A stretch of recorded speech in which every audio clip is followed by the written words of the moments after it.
What if the very system protecting your family, the cameras watching over the streets, the lights guarding your doorstep, the quiet assurance that danger would not go unseen, was suddenly silenced, not by fate or accident, but by the deliberate hand of a neighbor who could not stand the sight of your success? That was the storm that fell upon Marcus Daniels. Marcus wasn't just another homeowner trying to keep up appearances. He was a black engineer whose life's work was about more than paychecks or pride. It was about building dignity where too often it had been denied. His hands had wired a gift to his community, solar panels that rested on the roof of his home, gleaming like dark glass shields against the sun. But they did more than provide power for his family. They lit the neighborhood street lamps, they fueled the security cameras that watched the corners, they kept elders like the Johnsons safe when shadows stretched long. Children played freely on sidewalks because of those panels. Families slept soundly because Marcus had given them protection woven from sun and science. But dignity, when carried by a black man with vision, often draws the eye of those who cannot stand it. Karen Whitfield, head of the HOA, known for her sharp tongue and sharper prejudices, hated those panels. To her, they weren't symbols of safety but scars against her carefully painted picture of a neighborhood under her control. She muttered to others that Marcus's roof was an eyesore, a blemish that didn't fit. But deep down, her anger was not about panels, it was about power. One quiet afternoon, while Marcus was away on a short trip, Karen acted. With a bucket of dull gray paint and a brush clutched tight, she climbed a ladder and defaced the very heart of the community's safety. Each stroke erased sunlight. Each smear silenced protection. She believed she was restoring order to her perfect street. What she had done, without realizing it, was throw every family into the dark, exposed, What happens when the shield you never see, the quiet protector you take for granted, is suddenly ripped away in the dead of night? That was the reality Marcus's neighbors woke up to. Within hours of Karen's reckless act, the consequences began to unfold. The solar panels, now smothered in lifeless paint, could no longer capture the sun. Cameras across the cul-de-sac blinked off.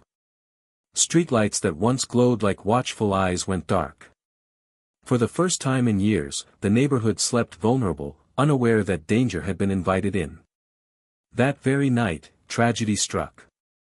The Johnsons, an elderly black couple who had lived on the block for decades, heard the sound of glass shattering at their back door. Normally, the security system would have flashed lights, triggered alerts, and recorded every movement. But in the silence of disabled circuits, the intruders moved like ghosts. The Johnsons, terrified, clutched each other and prayed for safety. By the time help arrived, the damage had been done, valuables stolen, dignity shaken, trust shattered. By morning, fear rippled through the community. Neighbors gathered in small circles, whispering about how the cameras had failed, how the lights had betrayed them. Questions spread faster than answers. Why did the system collapse? How could this happen? All the while, Karen stood smug, pretending she had saved the neighborhood from Marcus's illegal equipment. Her words dripped with false authority, twisting truth into suspicion. But what she didn't know was that Marcus had anticipated sabotage. He had designed backups, quietly storing data on private servers. And within those digital archives lay the truth. Every second of her climbing the ladder, every brushstroke against the panels, every action that had left an entire neighborhood in the dark. While she gloated, her own reflection in the act of destruction had already been captured forever. What does it feel like to watch proof of your worth turned into evidence of someone else's hate?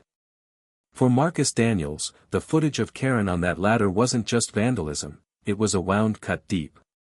Each brushstroke across his solar panels felt like a reminder that no matter how much he gave, no matter how much he built, there were always people waiting to tear it down. He sat at his dining table late into the night, the glow of the laptop casting long shadows, replaying the video again and again. His jaw tightened, his chest heavy with a mixture of rage and sorrow. To him, it wasn't only about broken technology, it was about dignity stripped bare in his own neighborhood. Alicia, his wife, found him staring at the screen, fists clenched. She placed her hand gently on his shoulder, grounding him in the quiet strength she had always carried. "Marcus," she whispered, "this isn't just about us. This is about what's right." Her words settled like stone in his heart. He realized he couldn't stay silent. If he did, it would mean accepting not only Karen's insult but every unspoken prejudice that had hovered over their family since the day they moved in. The next morning, Marcus walked into the HOA meeting. The room was crowded, tense, filled with neighbors who had once trusted him to protect them. Karen sat at the head of the table, arms crossed, a faint smirk curling her lips. But Marcus didn't raise his voice. He didn't need to. With calm precision, he played the footage on the projector: Karen climbing, Karen painting, Karen disabling the safety of every household in that cul-de-sac. Gasps filled the room. Heads turned toward her, eyes widening with disbelief. The truth had been laid bare, undeniable as sunlight. Yet even then, Karen refused to flinch. She muttered coldly, "I was protecting the neighborhood from change." And in that word, change, lay centuries of fear, control, and the weight of a struggle Marcus knew all too well. What do you do when the place meant to be your refuge turns into a battlefield for your very right to belong? For Marcus, the choice was clear: he would not walk away. Friends suggested selling the house, moving somewhere easier, somewhere without battles like this. But Marcus thought of his children, their laughter echoing in the yard, their drawings taped proudly to the refrigerator. He thought of his father, a man who had marched with nothing but hope and courage, teaching him that dignity is not something you abandon, it is something you defend. To leave now would mean surrendering to the same prejudice that had scarred generations before him. So Marcus fought. With the support of the Johnsons and other neighbors whose trust had been broken, he filed a legal case. It wasn't just about paint on glass, it was about accountability, about proving that Karen's actions had endangered lives. In court, Marcus stood tall, not with anger but with measured conviction. He explained how the panels had powered the cameras, how the cameras had prevented crime, how one reckless act of malice had turned an entire community into prey. His words carried weight, not because they were loud, but because they were true. Karen tried to twist the story, insisting the panels were unauthorized and dangerous. But truth has a way of cutting through lies. The video evidence played in the courtroom, showing her deliberate destruction, her smug defiance. The room fell silent as the judge studied her face, then looked back at Marcus. And when the gavel struck, justice, for once, leaned toward the side of dignity. Karen was fined heavily, ordered to pay restitution, and stripped of her HOA position. For years she had wielded power like a weapon, now it was gone, dismantled by her own arrogance. What does victory look like when it's more than a courtroom win, when it's about reclaiming the very right to stand tall in your own home? For Marcus, victory wasn't measured in fines or rulings, but in the sight of streetlights flickering back to life, in the sound of children laughing again under their watchful glow. The Johnsons, once shaken by fear, returned to their routines with a renewed sense of safety.